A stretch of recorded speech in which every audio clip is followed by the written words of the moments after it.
What's up, guys? Here are my predictions for the Fight Island card this Saturday, and the card is actually pretty nice. There's a lot of prospects. There are barely any fighters on this card who have more than 15 fights, and because of that, we're going to expect a very explosive, exciting card. Davi Hamosh versus Arman Tsarukyan is one of the best fights on the card in my opinion. It's an amazing contest, two great grapplers, dangerous strikers. Arman Tsarukyan is a huge prospect that everybody's looking forward to. Had that very close fight with Islam Makhachev that surprised everybody, and Davi Hamosh is one of the best grapplers in the sport. Brett Johns versus Melton Jackson is a really good fight. Joe Duffy making his return after like forever off. He's going to be fighting Yoel Alvarez. That should be a very interesting fight as well. Grant Dawson's on the card. First, here are my predictions for the rest of the card without the featured fights I'm going to be breaking down. But we are going to start with Alexandre Pantoja versus Askarov. This is going to be a very good fight. They're actually quite competitive in most areas of the game. The grappling, the striking overall. They're very competitive and very close in terms of skill. Pantoja is a better Brazilian Jiu-Jitsu artist, whereas Askarov brings in that Sambo background into MMA. And when they collide, I believe Askarov is going to be more well-rounded to take advantage of the wrestling aspect as well as the clinch. He's not going to get taken to the ground that easily, and he has the option to take Pantoja to the ground in case things get dicey on the feet, and if it stays on the ground, it's going to be quite competitive. Pantoja is really good at getting the back, as is Askarov, but I believe Pantoja has better submission defense, but Askarov I believe has much better ground and pound if he gets on top, and also has way better control on top as well. It's going to be very hard for someone like Pantoja to shake off Askarov if he gets taken to the ground. The only thing for Askarov is, if he's going in for that double leg, he's going to have to watch out for the guillotine chokes. He's going to have to watch out for those submission attempts when he's transitioning to the ground. But once he settles, he's going to be a very dominant force on top of Pantoja. The striking is going to be interesting because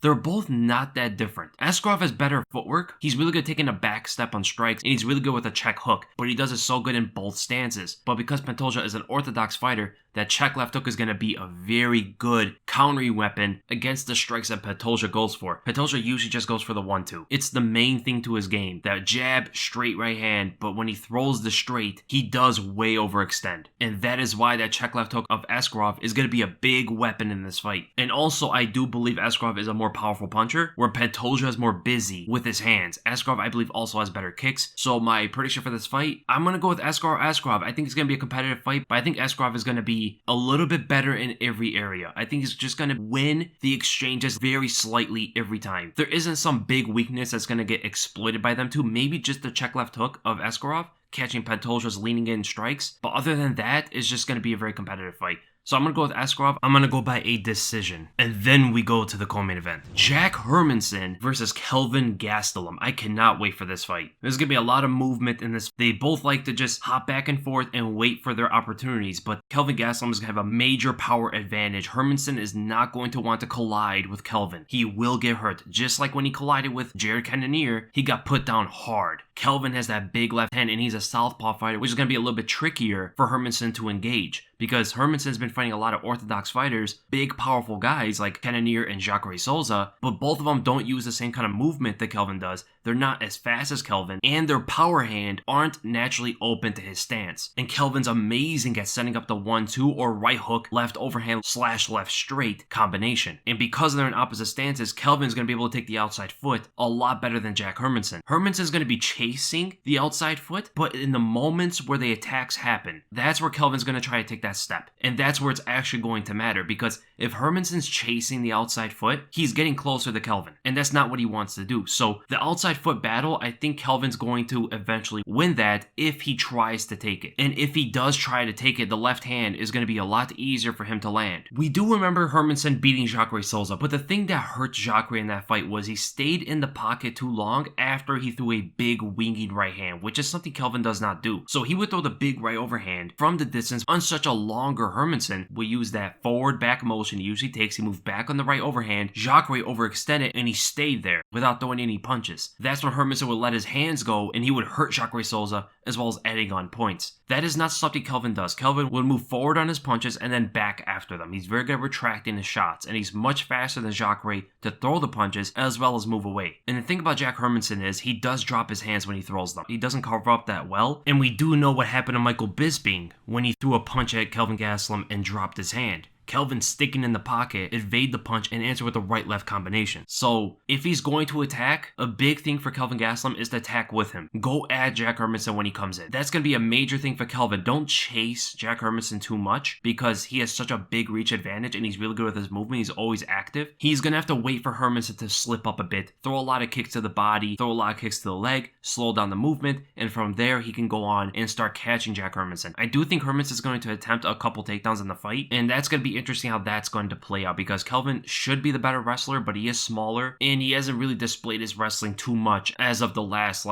3 years, you know? So my prediction for this fight, I'm going to go with Kelvin Gastelum. I think he's too powerful. I think he's going to eventually catch Jack Hermansen with the left hand, potentially with a right hook follow-up. And I think he's going to win by TKO in the 3rd round. And then we go to the main event. The rematch for the vacant flyweight title. Deiveson Figueiredo versus Joseph Benavidez. What can you really say about this fight? They fought before and Figueiredo absolutely walked through everything Benavidez had. Punches didn't faze him. Nothing on the ground fazed him. In fact, he almost submitted Joseph Benavidez, which was a surprise to a lot of people. And every time he came into contact with Benavidez, you just saw the strength and power difference between the two, even though Benavidez is known to have some power. Which just shows, you know, walking around 165 pounds, it's going to make a difference with your power. Draining himself so much doesn't seem to have negatively impact his power or his strength.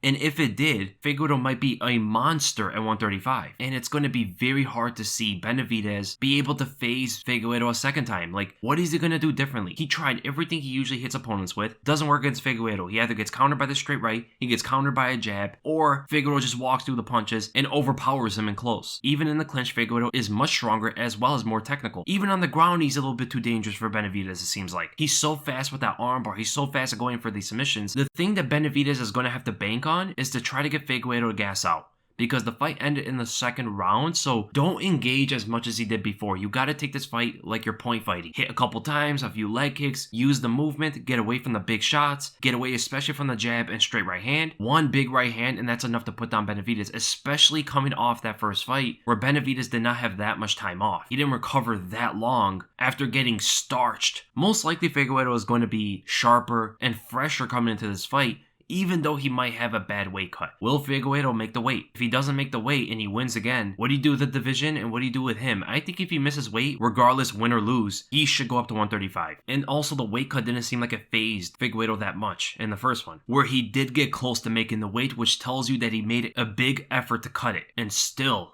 it didn't hurt him. He wasn't even gassing out. His power was still there. His chin was unreal. He seems like a mini version of Yoel Romero. That's exactly what he seems like, but with an amazing submission ability. So my prediction for this fight, I gotta go with Deiveson Figueiredo. I see an opportunity for Joseph Benavidez if he's able to get Figueiredo tired, if he's able to play it smart and not engage him, and able to get away from the punches, but he just doesn't have the best defense in general. He throws too many hooks and haymakers. Those straight punches are just gonna get inside. So because of that, I see Deiveson Figueiredo winning by a 1st round knockout. I do think this fight is gonna be very important for the flyweight division. There's a lot of different outcomes that can come out of this. I mean, again, Figueiredo can miss weight. He can knock out Benavidez and then jump up to 135 to win, a second title. That might be a whole plan for Figueiredo because he's way too big, man. He's bigger than most of the bantamweights. And if Benavidez wins and he goes and retires, which is going to be pretty soon, then what happens for the division? You know what I'm saying? So I do feel bad for the flyweights that are going to have to stay here in case something happens to this division. And then we look at the betting odds here. The huge one that sticks out to me is Joe Duffy being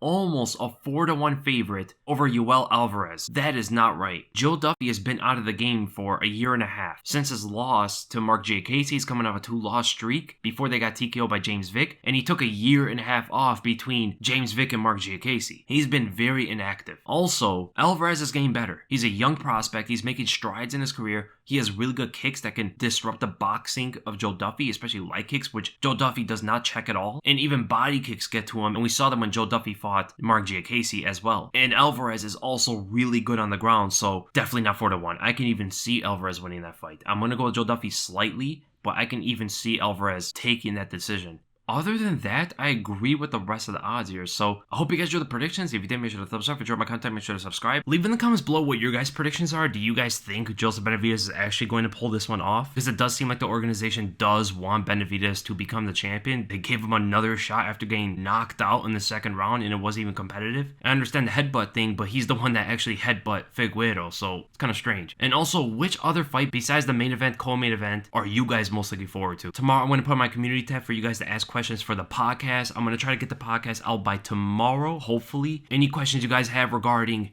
Jorge Masvidal, Kamaru Usman, that UFC 251 card, anything you guys want to ask me, I will answer it on the podcast. And I'm looking forward to it. I can't wait to see your guys' questions. And I'll see you guys in the next video.